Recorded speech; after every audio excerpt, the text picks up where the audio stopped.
on this edition of the Self-Publishing Show. There are no great revolutionary ideas or whatever. It's more or less, it's something, it's like, look, here's an exercise. I did it, it worked for me. Now try it, and most of the time it really works. Publishing is changing. No more gatekeepers, no more barriers, no one standing between you and your readers. Do you want to make a living from your writing? Join indie bestseller Mark Dawson and first-time author James Blatch as they shine a light on the secrets of self-publishing success. This is the Self-Publishing Show. There's never been a better time to be a writer. Yes, it is the Self-Publishing Show with me, James Blatch. And me, Mark Dawson. I always think I sound frivolous at the beginning and you sound serious and weighty. I sound even more serious and weighty given that we've just recorded 3 podcasts, and because of a fault with my microphone, we've now got to record them all again. Listen, I used to work in TV. This is what it's like. I'm glad I work in books. It's not like that in books. You can spend all day. Yeah, we should say we are batch. We're full disclosure. We're batching 3 episodes together, because our editor John's going away, and then we're going away, and so it's the summer, that sort of thing, isn't it? And we've just done all 3, which is quite a big ask because we have to sound fresh and remember lots of things. And then I got a phone call from Mark saying, "Hey, guess what? None of the sound worked on those 3 recordings at my end." Yes. So here we are again, but we're going to be fresh and exciting all over again. Can you remember the little, it was a brilliant set of jokes, wasn't it? Probably never be able to match that. Oh, God. That was hilarious. They were vintage. Oh, my goodness. They were so funny. It's such a shame that they'll be lost. They're gone. Forever. They've gone to Mars. Okay, I'm going to welcome our Patreon supporters. They are this week. So you get a shout out on the Self-Publishing Show if you become a supporter of the Self-Publishing Show. But more importantly than that, even more importantly than that, is you get access to the SPF University. And where we're standing and recording this at the moment, tomorrow night, I'm going to be doing a live webinar with Mal Cooper, all about read-through and calculating and how important that is for you. So the sort of thing that you get access, you get invited to join us live and ask your questions, but you'll get access to all the recordings as soon as you become a Patreon supporter. So our new members for this week, I want to say a very warm welcome to Chris McCombs from California in the United States of America, to Jeffrey Mason, who is also from California in the USA. Do you think they know each other, Mark? They do, because California is a tiny state. Yeah. You can get from one end to the other in half an hour? Yeah. Something like that. Yeah. So they must know each other. As long as you're in Elon Musk's tunnel, you can get there half an hour. Yes. Going to say hello to Stephen Schneider. Excuse me? You're so disgusting. He's building a super tunnel, isn't he? Yes. Stephen Schneider from Ohio in the USA, and Sarah B., who's distinguishable because she has 2 R's in Sarah. I'm sure she's distinguishable in many ways. The least interesting one being that she's got 2 R's in her name. Sarah B. makes it sound like she might be a member of the Spice Girls. They have like a letter, don't they, after the name? You just dated yourself. Hey, no, the Spice Girls are touring right now. They're hip and in, and everyone's talking about them. Have you got your tickets? Have I got my tickets? Have they finished now? Didn't they have the last gig yesterday? I think they did, yeah, but there'll be more. Now, you're making a worried face looking down, which makes me wonder whether this is recording. No, it's fine. It's just my wife asking me, am I picking my daughter up today? Like, no, not today. That's tomorrow. Oh. Okay, look, we're going to answer a question that gets asked all the time now as we're recording this. In fact, at the time this goes out, the Self-Publishing Formula Ads for Authors, Mark Dawson's Ads for Authors course, is still open, it's open for another probably 5 days at the point this is released on the 21st of June. So we're going to close on the Wednesday the following week. And one of the questions we get asked every time the course is open, and it's just an opportunity for people to ask these questions about Facebook ads and Amazon ads, etc., is, does all this work for non-fiction authors? We always say the same thing, don't we, Mark? What do we say? No, it doesn't work. It's a waste of money. We don't say that. No, we don't say that. We say, yes, it does work. And in fact, we go slightly further sometimes and say that non-fiction authors are often in a better position than fiction authors because they can offer additional things at the ends of their books. Because non-fiction is often about problem solving or providing something beyond entertainment, which is obviously what I do with my books. That's what I try to do. But yes, non-fiction authors can offer consultations or conferences or courses or anything along those lines at all. So speaking gigs, anything like that. So there's plenty of ways you can get extra value from the sale of a book. But also, as Mark has demonstrated, Mark Reklau has demonstrated, it's also possible to make an immediate profit just on the sales of the books without having to think about what marketers would somewhat, I don't know, not disparagingly, but they would describe as upsells. Yeah. So we don't need even to worry about the upsell. You can just concentrate on selling the book itself. Yeah, I mean, that's the really interesting thing I think about Mark Reklau's story, and we'll hear from him in person in a moment, is that this is about making money from selling books. This is not using the book as a lead magnet, which is another sort of technical term, which we should all be familiar with by now, is to attract your readers in, and then maybe in non-fiction cases, sell them an online course or whatever. We use that in SPF. Jo Penn uses that technique, and it works very well. She's a big advocate, and I will very quickly tell you that non-fiction marketing is easier than fiction marketing in many ways. But Mark makes money from his books, and he's made life-changing amounts of money for him, which has been brilliant. He has a big smile on his face, and he's a big fan of yours, Mark, which is great to hear. So we recorded this interview, if you're watching on YouTube, on a boat, on an actual boat in the harbour not far from Barcelona. It was a beautiful day, and we had a great time with Mark. And obviously, if you do live on a boat in a really warm, beautiful part of the world, I will probably get on a plane and come and interview you rather than do it over the line. If you live in Wigan, forget about it. Yeah, we can use Zoom for that, but I'm sure there's nice parts of Wigan. Okay, let's hear from Mark then. Mark, the other Mark, and I will be back to chat off the back. This is the Self-Publishing Show. There's never been a better time to be a writer. I think this is a first for the Self-Publishing Show. We have never done a podcast from the top of a boat. I almost said a MF boat, which is a reference to a song. I'm not going to say that. Okay. We don't get the explicit tag that often. But here we are on a boat outside Barcelona in Spain. It's absolutely beautiful. I'm with Mark, I want to say Reklau, but I think you pronounce your surname Reklau, yeah. Reklau, originally from Germany, but here we are living in Spain. And Mark, you've had an amazing success story over the last year or so. So we're going to talk to you about your books and your non-fiction. Yep. So all the time we get asked by people, does what Mark talks about and all this stuff, does it work for non-fiction? And we say, yes, of course it does. Look at Joanna Penn, look at us, we're non-fiction. And here you are, a living, breathing non-fiction book writer and seller who's making money. Happier than ever, yes. It works. Which is great. But let's talk, I want to talk a bit about you, Mark. So first of all, from Germany to Spain, so what was your background? What were you doing? What brought you here? Yeah, I was studying here in Barcelona, like the last year of my studies. Then I did my university and became jobless in Germany because it was not so great economic times. It was in 2003, 2002. As I studied here, I knew if I come to Barcelona, German speaker, English speaker, Spanish speaker, I will get a job in no time, and it was exactly like that. And I always wanted to live in Barcelona. I love the city. It's amazing. I mean, yeah, look at these beaches, sea. So I started working here. I worked during 11 years in a book printer. And then I got fired because I was the sales manager for the German market, and the German market just dropped. I saw it coming, so it was not a big shock. So when I was jobless, I started looking into self-publishing, writing a book. I have also a coaching training as a life coach, so I thought, yeah, why not write a book, non-fiction? I noticed that in personal development, there are many exercises that if you really do them, they actually work. But most of the people don't do them for a reason of not having time, and I had time because I was jobless. So I started doing it, and I really noticed it worked. I was doing my book, I put it out on Amazon, had quite some success also. But after a while, especially last year, I noticed my sales were dropping a lot, and that I was actually losing money every month. So I was thinking like, oh, I have to do something. And that's how I found you guys. So you found the kind of self-publishing community, Mark Dawson in particular, and some of the other guys. You started implementing the stuff that we talk about in the forums, and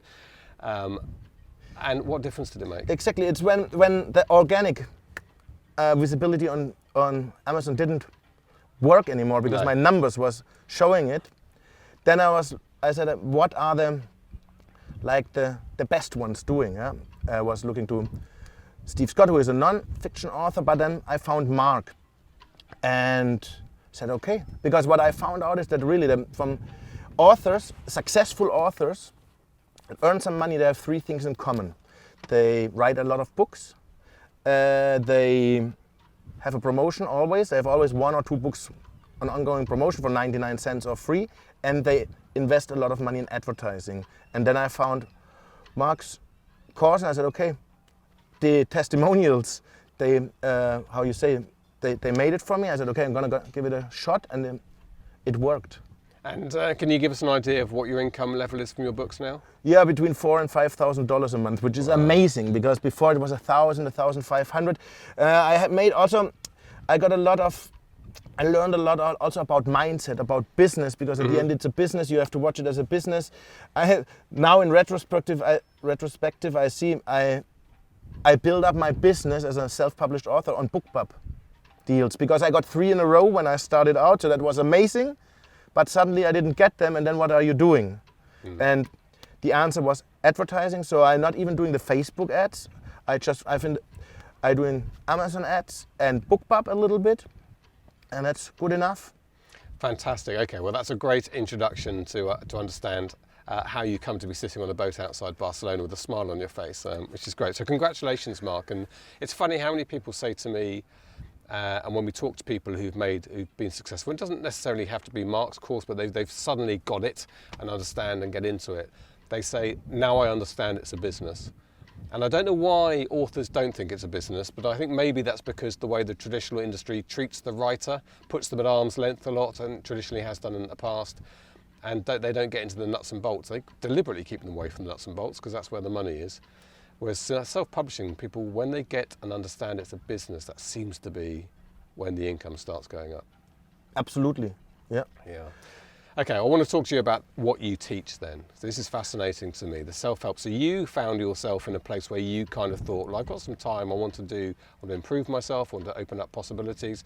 So who influenced you at that stage, and then how did you turn that into influencing other people? For me, what it was most is that I'm reading self-help since I'm 16. But still, my life was like this. I ended up in bad relationships, bad job, and I said, what's happening? But then when I looked a little bit deeper, it was like, okay, of course, I read self-help. Then if I'm not happy, or if I'm sad, I'm doing it. And then when I'm okay again, I stop doing it. So I thought, what's going to happen if I do it? If I keep doing it? Life will always be like this, but it gets a lot more controllable. And it's really, when I found that really there are some exercises like writing down your goals, being grateful. Many successful business people also have this in common. So, and the thing was only the doing. So when I write my books, really, there's nothing new in there. Yeah, there are no great revolutionary ideas or whatever. It's more or less something. It's like, look, here's an exercise. I did it. It worked for me. Now try it, and most of the time it really works. And what sort of person is buying your book? Do you know? Yeah, all kind of person. So usually they're nearly like me. So it's probably a person who has read lots of self-help books, personal development books, but never applied them. You know. And the thing is that you can read many books, but if you don't apply at least something of what is written, then it won't work. It's the same with the course. You can buy many courses, but if you don't apply, don't do them, yeah. Then nothing will happen. Yeah. So the sort of tone of your book is reinforcing to people you've got to do this. It's about the mental. In fact, this reminds me of a guy who we came across who did fitness stuff, and I bought one of his books because I thought I need to get fit. He was an F-16 fighter pilot. It's also the other reason why I bought his book. But his whole thing was about doing it, and he almost said it doesn't matter to an extent what you do. It's about following through, and that does seem to be a big failing point for lots of people. Yeah, exactly. It's about, most people don't do it. We know that from statistics. I mean, like writing down your goals, maybe that's 3 or 5% of all the people who do it. I can tell you, I didn't do it until 5 years ago. When I started doing it, everything changed. And it's really, that's why I'm rather not saying you have to do it or something to my reader. I'm like, try it, really try it. I was there. I was like the most undisciplined person in the world. I have had no goals. I was not a grateful person and all this, but when I started, it really changed everything. Yeah, and that's why I'm sitting on a boat smiling today in Barcelona. That was not always like this. And even then, I think the important thing about happiness and everything is that, what I said before, life will always be ups and downs, but with if you learn a little bit more about these exercises of personal development, you can, it's not so extreme, you know, and you can handle it better. You can learn. It's the same with failure or forever. I was very afraid of failure, and that's why I never did anything and was completely stuck. When I started to fail, when I gave myself permission to fail, and suddenly I know that it doesn't hurt as much as you think it will. You can always learn something. You can learn a different approach. It's a critical part to succeeding. Yeah, failing. absolutely. Yeah. And then I noticed the more I failed, the better everything got. Even if I had my 10 failures, I had also my 2 successes.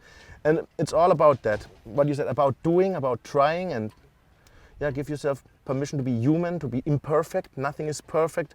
Also for authors, that's very good to learn. You know how many authors are on one draft? Yeah.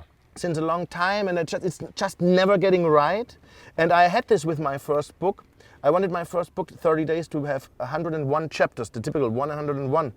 But when I was noticing that, like, I needed, for the last 7 chapters, I needed like 3 weeks. When before the book was written like in 2.5, the other chapters were written in 2.5 weeks. I cut it. I said, okay, the book will have 94 chapters. All right. Nobody complained until now. You perhaps found yourself almost scared of finishing it. Yeah, it's like you have to do a cut, because it's exactly that. If it gets too long, you can be scared of finishing it, or you can just see, if I put more time, if I put 50% more time in it and I only improve it 1%, is it really worth it, or just cut it and go with the 99%? Perfect is the enemy of good, which is one of those expressions. So we've got a little bit of noises off. If you're watching on the YouTube version, you'll be able to see why. We've got an aircraft climbing out of El Prat Airport above us, and the wind is interfering a bit, but it's so nice. We're going to stay here in the sound. We'll put up with a little bit of wind noise. Okay, so let me talk to you on a couple of other things I want to cover, and one of them is what's working for you at the moment, whether it's Facebook ads, Amazon ads, BookBub, as you say. What's driving your income mainly? Amazon ads. And I was really lucky, and that's why I always think of you guys with a smile, because so I started with the Amazon ads in the US, and just now in February, Amazon Spain brought out the Amazon ads. I'm in a group, and I'm like in a beta tester group of Amazon Spain. They're teaching, so Mark is, I don't know if they're teaching the same like Mark. I think Mark is even a little bit better, but it's okay. So it was also confirmation. And of course, thanks to everything I learned from you guys in the last half a year, I have now 2 stores, and I can really nearly, that doubled also my income. Wow. So I was doing BookBub ads. Also a shout out to Adam Groft, who really did a great module there, because I would not have dared to do it. I did it once and it didn't work. So, but when I saw in the course the module, I said, okay, let's try it again. And until December, so from last year November until this year February, they were also going very well for me, the BookBub ads. But it's because I had 3 feature deals on BookBub, so I have like 130,000 people who already heard of me. So I was just running ads to them a lot, and it worked very well for 3 months, and then I think they got a little bit tired. So click rates went down, the price went up, so I said, okay, I'm gonna pause it now, but I'm surely getting back to it in the future. So really, everything, I can really say that, everything I have today, telling my girlfriend too, is thanks to you guys. It's amazing. That's very kind of you. Yeah? You did talk about erecting a statue to us. Yes. Yeah. But so. when I earn 10,000 a month, I don't know what the price for statues is right now. He's backing track. I want one of those like Stalin era Soviet Union where they stand up, they're 100 feet tall, pointing towards Moscow proudly. I will pointing towards Salisbury. I will ask for some prizes. Let's see what we can do. Maybe if it's like this, it's also a statue. Yeah. I'll take that. And that's very kind of you. We could not be happier for your success. And as I say, this is the self-publishing show. Other online courses are available. They're not as good, obviously, as Mark's, but this is not just about Mark's course, but clearly it's been a big influencer for you. Yeah, and I know you wanted to say that, so thank you, Mark. So Amazon ads working for you. Do you run a mailing list? And yes. And is Facebook ads part of that or not? Or no, I'm not doing Facebook ads. I'm naturally afraid of Facebook ads. I don't know why. I tried once or twice and I always lost money. So I said, okay, while I'm earning money with the other ads, it's okay.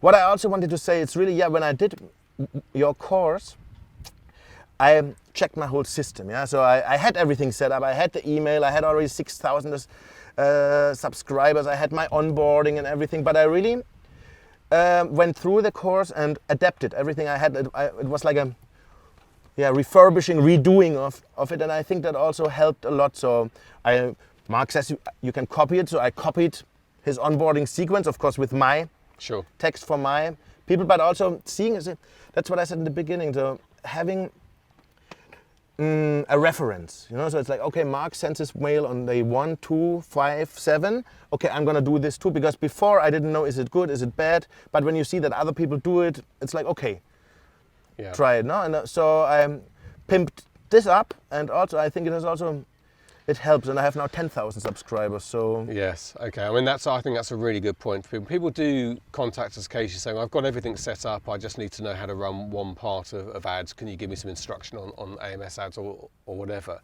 And I often think, well, just because you've got a website and you've got a MailChimp account and you're sending emails doesn't mean you're doing it as well as it could be. And that's attention to detail from you at that stage of really optimizing your platform, getting best practice from other people. I think that's a really important thing. And I will tell them a great trick. What I did, maybe they want to do it too. I took screenshots.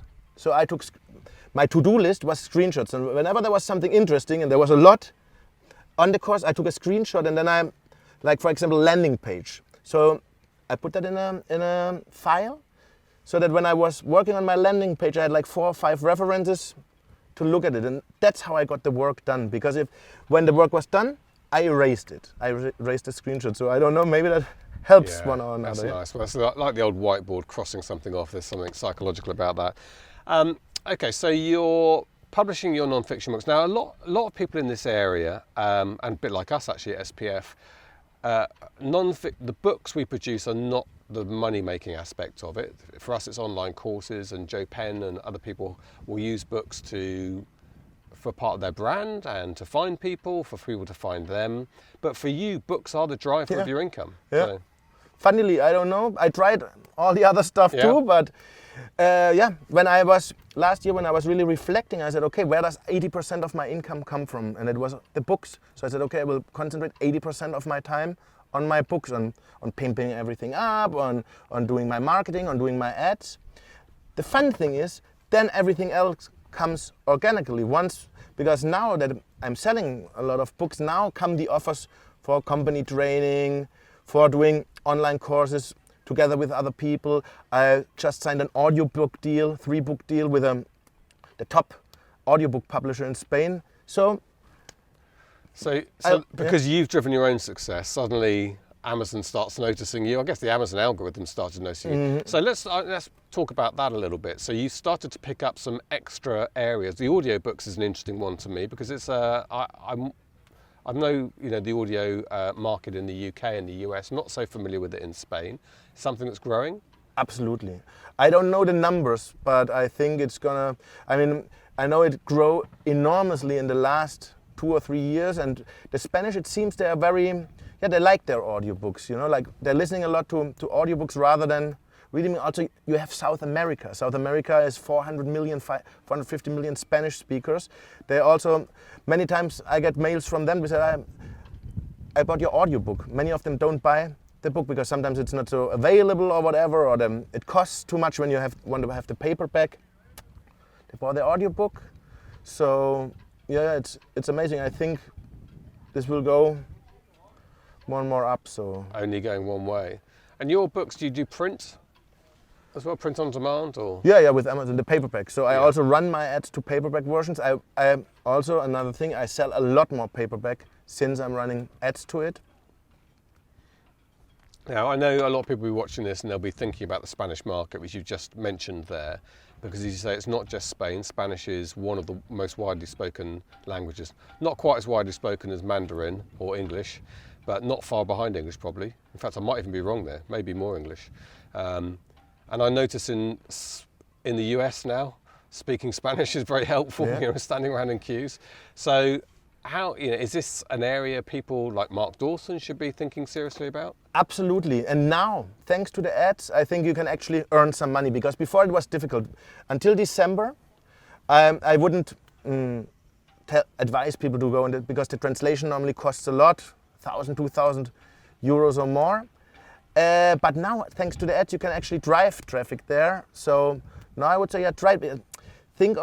I think the Amazon Ads is not even out now in Spain, so officially. So I think it will be another couple of months, but once it's out there, what I see is amazing, and what I see is, I think it's like the US 2 years ago or 3 years ago.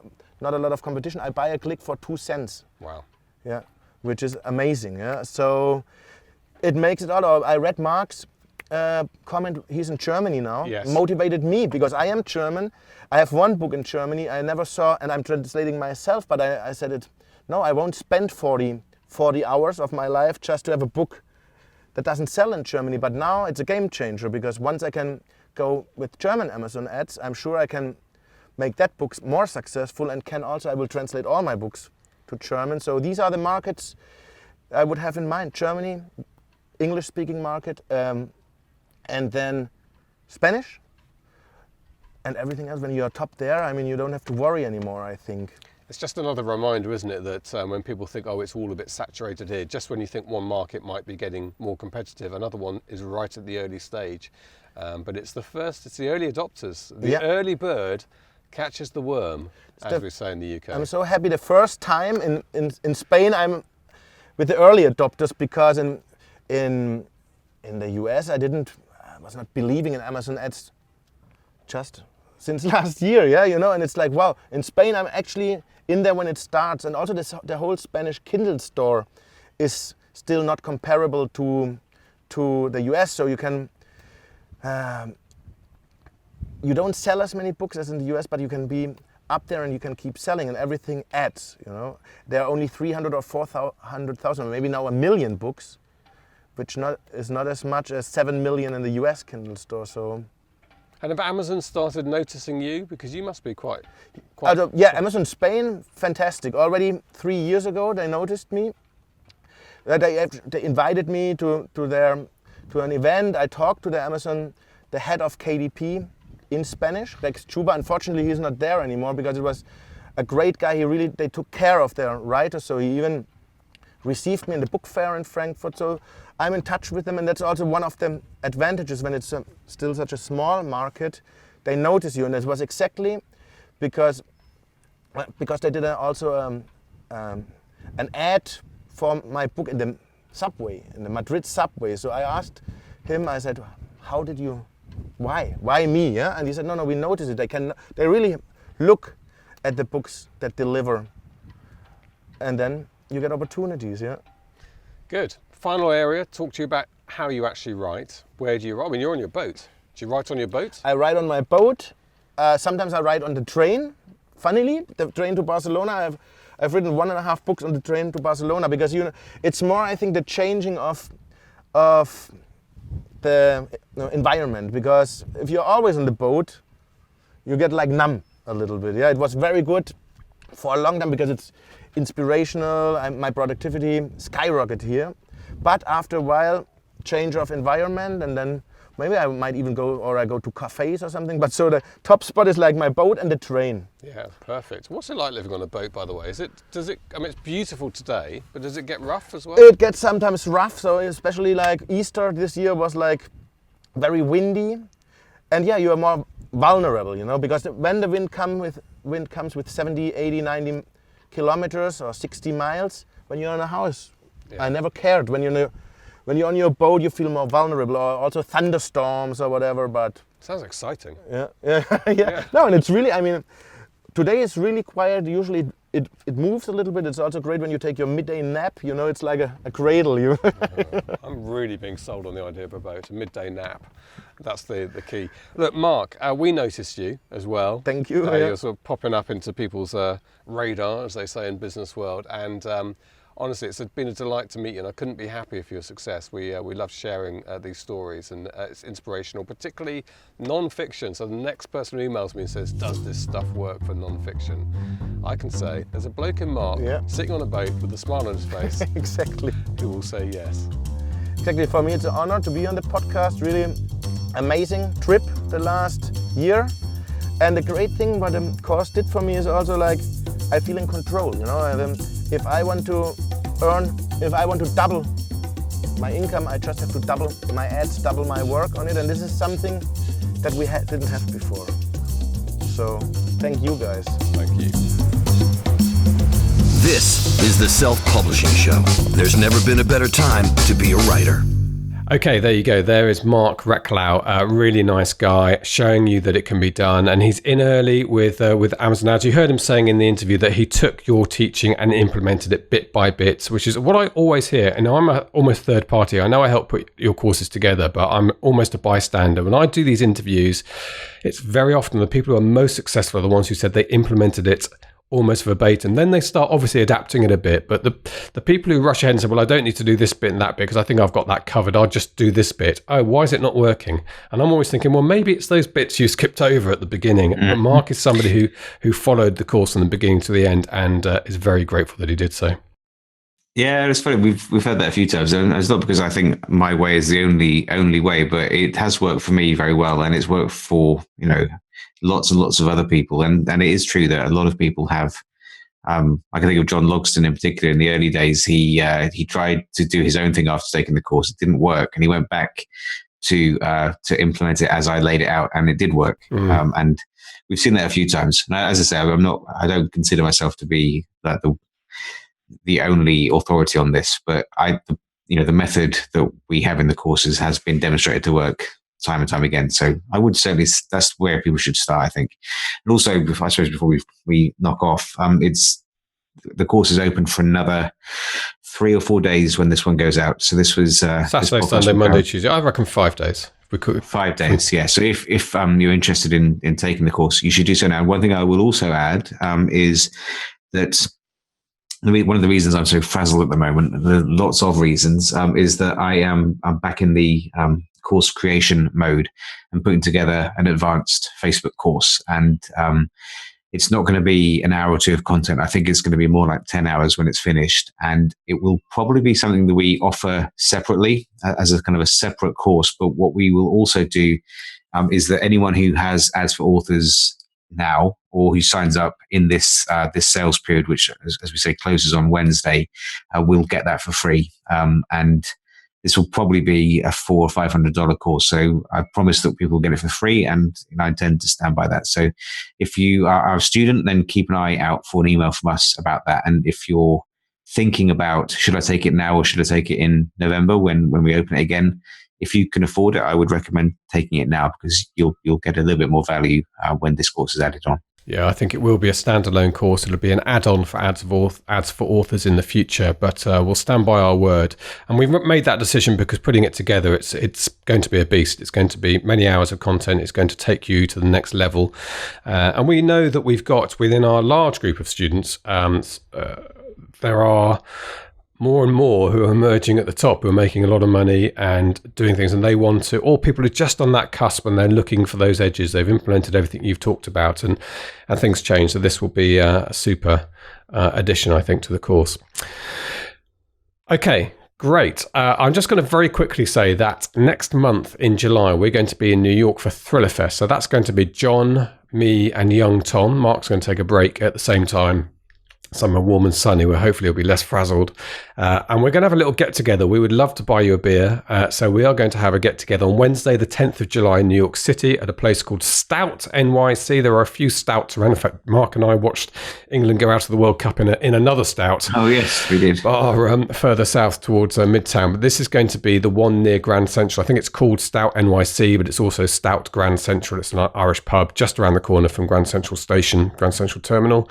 We're going to be there on Wednesday, the 10th of July from early, probably 5 or 6 o'clock. We would love to see you. If you want to come along, we'll buy you a beer and we'll have a chat. Come and meet John, me, and young Tom. And that's even if you're not going to Thriller Fest, if you've got an opportunity to get into the city that evening, we would like to see you. Great. I'll mention that again next couple of weeks to give it a bit of promo, and I'll put the details into our Facebook group. That is it, Mark. We've recorded this. This particular episode is the third attempt because we had a little failed attempt at the very beginning. And I'm quite pleased to see that we've got through it. Well, let's see. We haven't tested out whether it's all worked yet. So it's always an adventure. If it doesn't work, I'm just going to send everyone a letter. Yes, let's go back to the old-fashioned ways of doing things. Welcome to the Self-Publishing Show letter. We could say, look, everything comes around again, doesn't it, at some point? So that will be again back in vogue. Okay, that's it. So I'm going to say it's a very hearty goodbye from him. And a very frazzled goodbye from me. Goodbye. Goodbye. Get show notes, the podcast archive, and free resources to boost your writing career at selfpublishingshow.com. Join our thriving Facebook group at selfpublishingshow.com/Facebook. Support the show at patreon.com/selfpublishing show. And join us next week for more help and inspiration so that you can make your mark as a successful indie author. Publishing is changing, so get your words into the world and join the revolution with the Self-Publishing Show.